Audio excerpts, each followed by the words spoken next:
dans le premier exercice de cette fiche, on vous propose une urne qui contient 4 boules rouges et 2 boules vertes qui sont numérotées. Donc vous avez 4 rouges, 2 vertes et elles sont numérotées.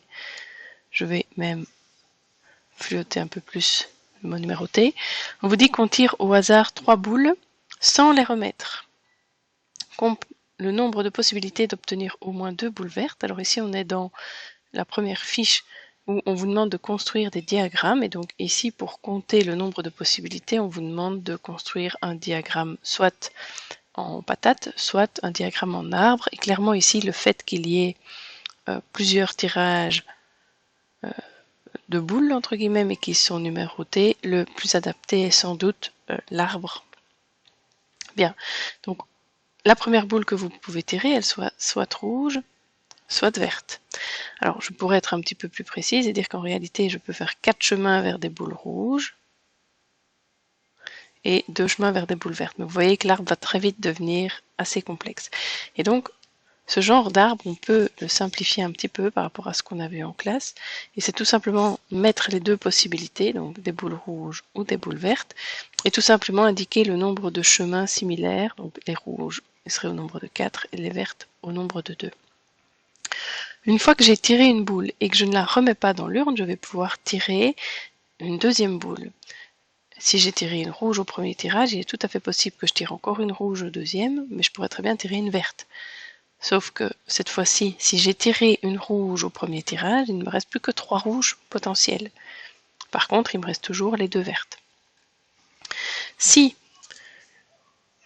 je commence par tirer une boule verte, alors au deuxième tirage, il m'est toujours possible de tirer une rouge. J'ai toujours 4 possibilités de tirer une rouge.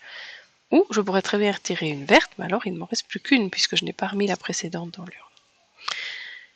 Puisque dans l'énoncé on me dit que je tire au hasard 3 boules sans les remettre, je recommence le même raisonnement au départ de chaque chemin. Donc pour le premier chemin, j'ai déjà tiré une rouge parmi les 4 qu'il y avait au départ, puis une rouge parmi les 3 qui restaient. Il me reste donc à tirer une rouge parmi les 2 potentielles restantes, ou évidemment, je pourrais très bien tirer une verte puisque je n'en ai pas encore tiré parmi les 2 qui restent.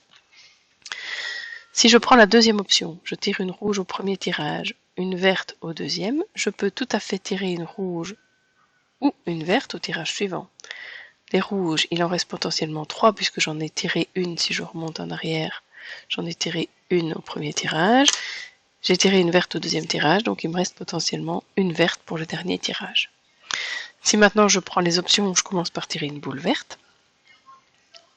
Je tire une boule verte parmi 2, puis une rouge parmi les 4. Ça veut dire que je peux encore tirer une rouge parmi les 3 qui resteraient, ou une verte parmi la seule et unique qu'il reste. Si maintenant j'ai tiré une verte au premier tirage et une verte au deuxième tirage, je n'ai plus le choix.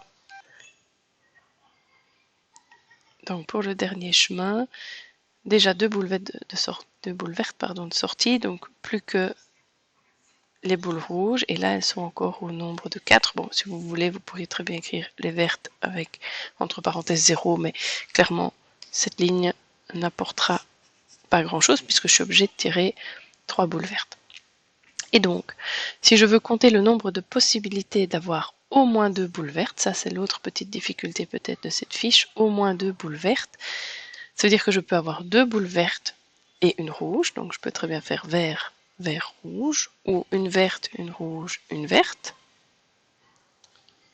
ou une rouge et 2 vertes. Ça c'est les configurations possibles. Seulement, les boules sont numérotées. Donc, je vais devoir prendre le cas où je tire par exemple une verte, encore une verte et puis une rouge. Vert, vert, rouge, c'est le dernier chemin ici, vert, vert, rouge. Donc le calcul à effectuer puisqu'il me faut une verte et une seconde verte et puis encore une rouge, c'est des et. Je vais multiplier les résultats. Donc si je prends le chemin vert, vert, rouge, le calcul à effectuer c'est 2 fois 1 fois 4 pour ce chemin-là. Maintenant, je pourrais très bien prendre le cas de figure où c'est vert, puis je tire une rouge, et puis je tire une verte. Donc, cas où je tire une verte, une rouge et puis une verte, j'ai aussi au moins 2 vertes. Et le calcul pour le chemin que je viens d'identifier en vert, c'est 2 fois 4 fois 1. Et le dernier chemin possible, c'est le chemin où je tirerai, par exemple, la rouge et puis 2 vertes. La rouge et puis 2 vertes, je suis ici. Et le calcul qui correspond à tous ces chemins, puisque rappelez-vous, les chiffres entre parenthèses, c'est normalement le nombre de chemins identiques que j'aurais pu démultiplier, c'est 4 fois 2 fois 1.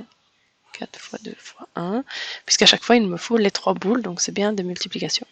Par contre, soit j'emprunte le chemin bleu, ou le chemin vert, ou le chemin rouge. Donc entre les différents calculs que je viens d'effectuer, je vais en fait faire une somme de tout cela. Donc en réalité, le calcul, le nombre de possibilités, il est de 4 fois 2 fois 1, plus 2 fois 4 fois 1, plus 2 fois 1 fois 4. En réalité, on voit qu'on fait 3 fois le même calcul. Hein. C'est comme si je faisais 3 fois 4 fois 2 fois 1. Si je reprends le premier, ça fait 3 fois 8, ça fait 24 possibilités de tirer 3 boules au hasard qui sont numérotées et d'obtenir au moins 2 boules vertes.